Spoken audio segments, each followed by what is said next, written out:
one of the most storied rivalries in the history of technology. It's ruined friendships, it's brought down corporations, and it's inspired some very creative commercials. But at a practical level, a lot of people don't understand the fundamental difference between a Windows PC and a Macintosh.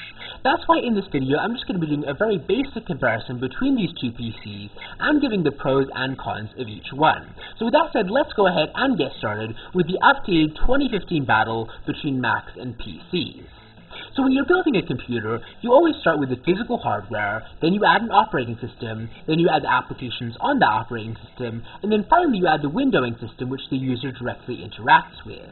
Now, the way that we interact with our computers has changed drastically over the years, but some very basic interactions do remain the same. Now, ever since it was basically founded, Microsoft has always been a software company. The Surface tablets are really the first hardware built by Microsoft in quite some time, so Microsoft's actually gotten really good at creating some really great desktop operating systems. Now, Apple, on the other hand, controls both the hardware and the software in its computer business, so this means that Apple can optimize and protect its computers in ways that Microsoft can't.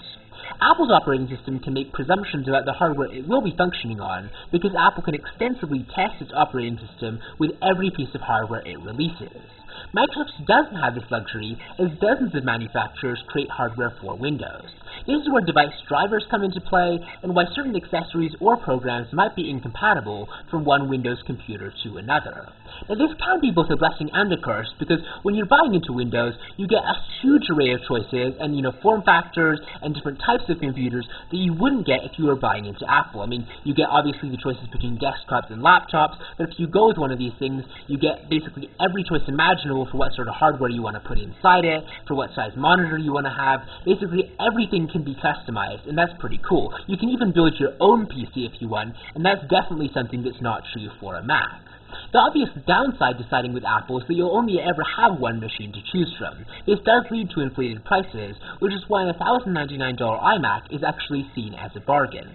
Both OS X and iOS are regularly lambasted for being closed off in comparison to other mobile and desktop operating systems as well.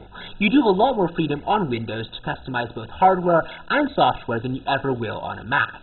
Now, personally, I prefer PCs to Macs, but it sort of does come down to your personal preference. I mean, the core distinction between Windows and Mac is that Windows is more for people who are looking to buy a really powerful computer or really looking to optimize their hardware, while Macs are more designed for people who just want a sort of a one-stop solution for their computer purchase. I mean, both of these computers do have their ups and downs, and I think PCs are better overall because, as I said, they do offer better customization, better value, and then just more choices overall, but I think that both of these two computers do have their place. Now, so far, everything I've said may sound redundant to those of you who are familiar with both Macs and PCs, but something that is important to keep in mind is that, honestly, as both hardware and software has progressed, Macs and PCs have gotten more similar. I mean, with Windows 10 and OS X, both are very functional operating systems, and you can basically do anything you want on either one.